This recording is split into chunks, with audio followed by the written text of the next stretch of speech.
In the mid-1990s, Apple was standing at the edge of extinction. What had once been a revolutionary company was now trapped in confusion, financial losses, and internal conflict.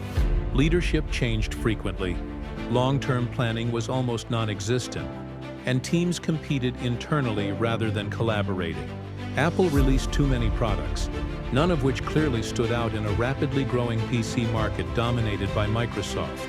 If Steve Jobs had never returned in 1997, Apple would have remained stuck in this identity crisis. Instead of making bold decisions, the company would have continued playing it safe, slowly losing relevance as consumers turned toward simpler and more reliable alternatives. Over time, Apple would have faded from public attention, remembered more for its early promise than its lasting impact. One of the most critical changes Steve Jobs made after returning was restoring focus and discipline. He believed that innovation required saying no to most ideas so that the best ones could succeed. Without him, Apple would have continued spreading its resources across dozens of unfocused projects. Engineers would work hard, but without a clear vision, their efforts would rarely result in meaningful breakthroughs. Retailers would struggle to explain Apple's confusing product lineup, and customers would feel uncertain about what Apple actually offered. This lack of clarity would gradually erode trust, turning Apple into a company people ignored rather than one they admired. Without Steve Jobs, Apple's famous design philosophy would never have taken shape. Jobs demanded that products be simple, intuitive, and visually beautiful, even when doing so was difficult or expensive. In his absence, design would have remained secondary to technical specifications. Apple computers would have looked ordinary, blending into the background of beige boxes that filled offices and homes at the time. More importantly, the idea that technology should feel personal and emotional might never have become mainstream. Devices would have been tools only for productivity, not extensions of human creativity or identity. The failure of Apple would have delayed the rise of consumer-friendly technology. Jobs believed that technology should adapt to people, not the other way around. Without that belief shaping Apple's direction, complexity would have continued to dominate the tech world. Computers would remain intimidating to many users, limiting digital literacy and slowing global adoption. The gap between technology experts and everyday users would have grown wider, making innovation feel distant and inaccessible. Apple's absence would have left a noticeable void in how technology connected with ordinary people. Perhaps the most significant consequence of Steve Jobs never returning would be the complete absence of Apple's revolutionary products. The iMac, which restored Apple's image, would never exist.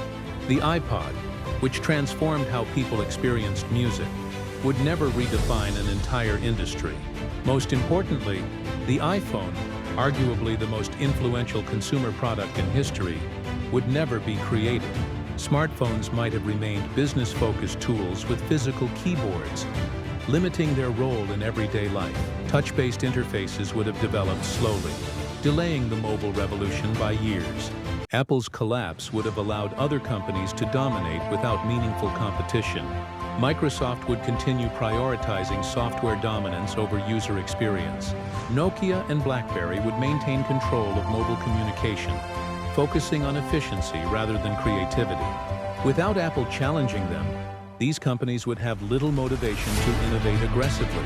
Competition drives progress, and without Apple's disruptive pressure, the entire industry would have moved forward at a much slower pace, choosing safe improvements over radical change. The absence of Apple's App Store ecosystem would have dramatically changed the global economy. Millions of developers, designers, and entrepreneurs built careers around Apple's platforms. Without Jobs' vision of a controlled yet open ecosystem, this digital economy might never have formed. Entire industries, ride-sharing, mobile gaming, social media, and content creation, would have evolved differently or much later. Innovation would be concentrated in large corporations, instead of being accessible to individuals with small ideas and big ambition. Beyond technology, Apple under Jobs influenced culture, education, and creativity. The brand represented individuality, rebellion, and thinking differently. Without this influence, technology might never have become a symbol of self-expression.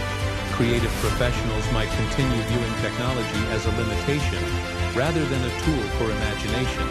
The emotional connection people feel with their devices today would be far weaker, changing how technology fits into everyday life. Eventually, Apple without Steve Jobs would face an unavoidable end. It might be acquired by a larger company, broken apart, or quietly shut down after years of decline. The Apple name would survive only as a historical footnote, a company that changed the world once, then failed to do so again. Business schools would study its downfall as an example of how innovation dies without vision, courage, and leadership. If Steve Jobs had never returned to Apple in 1997, the world would still have technology, but it would feel colder, slower, and less human. The expectation that devices should be beautiful, intuitive, and inspiring would not exist. Apple's survival didn't just save a company. It reshaped the future of human-technology interaction. Without Jobs, progress would still happen, but imagination would have been missing from the equation, and the digital world would look very different from the one we know today. Looking back, Steve Jobs' return to Apple in 1997 was not just a corporate rescue. It was a turning point in modern history. His absence would have removed a rare combination of vision, courage, and creative obsession from the tech world. Apple proved that companies could care deeply about design, emotion, and storytelling while still achieving massive success. Without that example, many future innovators might never have believed that creativity and profitability could coexist. The legacy of Apple's survival extends far beyond its products. It reshaped expectations, inspired entrepreneurs, and humanized technology itself. In a world where Jobs never returned, innovation would still exist, but it would lack the boldness and emotional depth that transformed technology into a truly personal experience. Ultimately, the story of Apple without Steve Jobs is a reminder of how fragile innovation truly is. Great ideas alone are not enough. Without strong vision, relentless standards, and the willingness to challenge convention, even the most promising companies can fail. Apple's near-death experience shows that history often turns on a single moment and a single decision. If Jobs had not returned, the modern digital world might feel less intuitive, less creative, and far less inspiring. The devices we rely on every day would exist, but they would not feel personal, magical, or emotionally meaningful. Steve Jobs' return did not just change Apple's fate, it quietly changed the direction of the future itself. This alternate history also highlights how rare visionary leadership truly is. Many companies have talent, resources, and opportunities, but very few have leaders who can see the future before it arrives and force the present to move toward it. Steve Jobs was not just reacting to trends, he was creating them. Without his return, Apple would have lacked someone willing to take unpopular risks, cancel comfortable projects, and demand perfection when good enough felt easier. This absence of bold leadership would serve as a reminder that innovation does not come from committees or market research alone, but from individuals who are willing to challenge reality itself and endure failure in pursuit of something extraordinary. In the end, imagining a world where Steve Jobs never returned to Apple is not just a story about one company. It is a lesson about the power of vision to shape civilization.